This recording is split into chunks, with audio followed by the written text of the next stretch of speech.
Colorado's high-definition news leader. This is 9 News.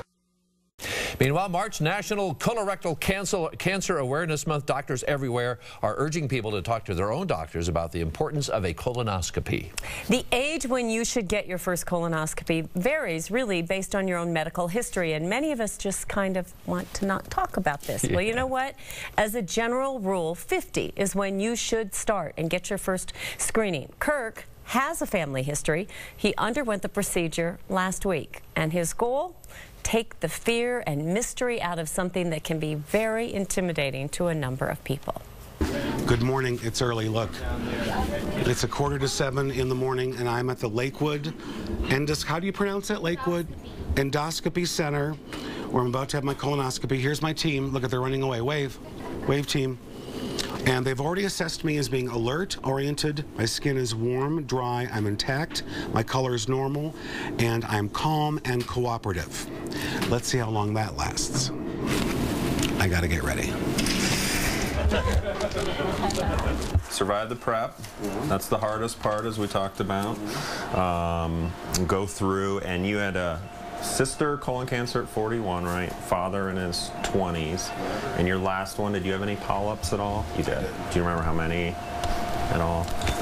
4 or so? Okay. Okay. And that was about 5-6 years ago. Okay.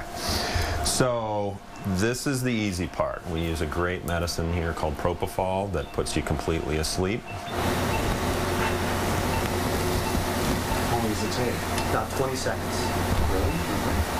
Because I feel fine right now. Just give it a second. Oh, my face is going to change. How you doing, Kirk? He's completely asleep right now. You can see on the monitor there, he's got a polyp that we will get out. But you can see what a very good prep that is. Shiny mucosa, you can see all the vascular pattern.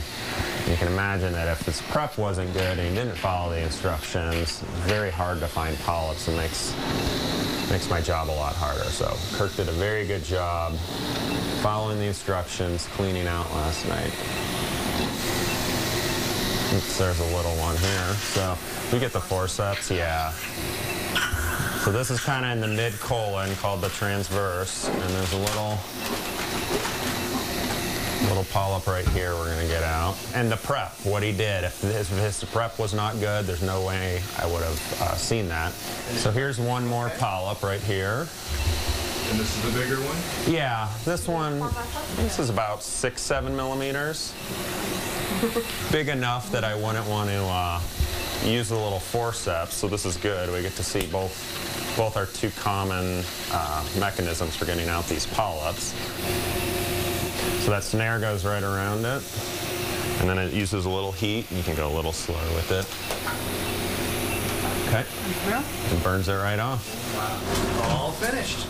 About a 15-20 minute examination, and got out 2 polyps. How you feeling, bud? You doing okay?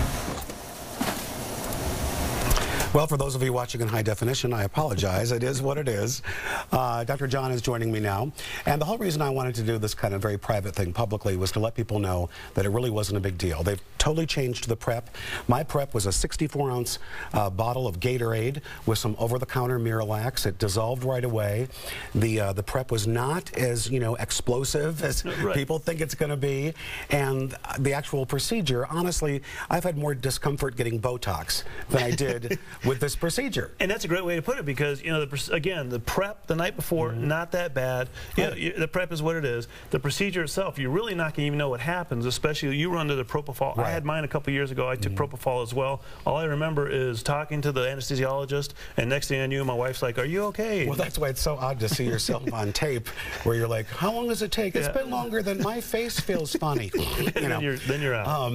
And then, I did this about a week ago, and they told me at the time they removed 2 polyps. One was about 3 millimeters, the other 6 millimeters. Right.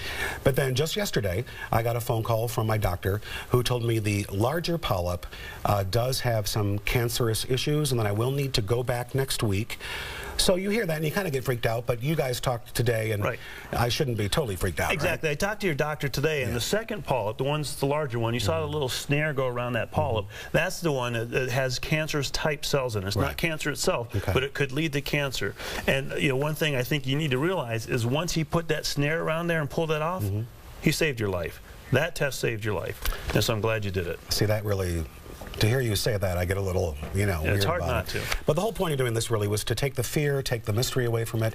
It's so important to have people do this because it really isn't that big a deal. And I'd much rather, deal with some Gatorade now than chemotherapy in 2 years. And that's the thing. People put this off and they say, I'll get it later. They get intimidated about it. They talk to other people. Like you said, the prep has changed a lot, so the prep's not that bad. The procedure is not that bad at all because you don't even remember it. All right. And if you had waited 2 or 3 years to do this, we'd probably be having a different story right now. And it's one of those things, again, you need to go back and get that looked at again, and they're going to do that and then go from there. But with your family history, you need to get them earlier for everybody else. Again, 50 is the average year. Do not delay this test. Don't do it. I want to put up some information because there is some resources for folks who don't have insurance. There'll be some free screenings at the Lakewood Center. Here's the phone number, 303-205-1090 for folks who don't have insurance. Also, there is a great event tomorrow night. This is a lot more fun. This is going to be from the University of Colorado Cancer Center. It's at the Infinite Monkey. There is going to be food and hors d'oeuvres. It's only $25. Top chef Hosea Rosenberg will be there, so check it out, 303-724-7824. And it really is, I know I'm kind of the class clown around here, but this was something I really felt important to talk about. And thank you for doing it. Well, thank you. Thank you. Come on there and do that. And so get it done. Mark and Kim, it's pretty important. Yeah, good for you. And I know you like your 4 or 5 pounds lighter. Since then, it's a good thing. You're all about it. So good for you, Kirk. Thanks. We'll see you for the E-Block in a moment. Okay. When you think about it, though, if he'd have waited, and we all put things off, That's that right. we think, if he'd have waited, that'd been a very different story. Yeah, so thank you, Kirk. Thank you, thank you. We're glad he's here, and he's going to be okay. That's right. If you initiate it, you get great health care in Colorado, but you've got to take the initiative. That's important.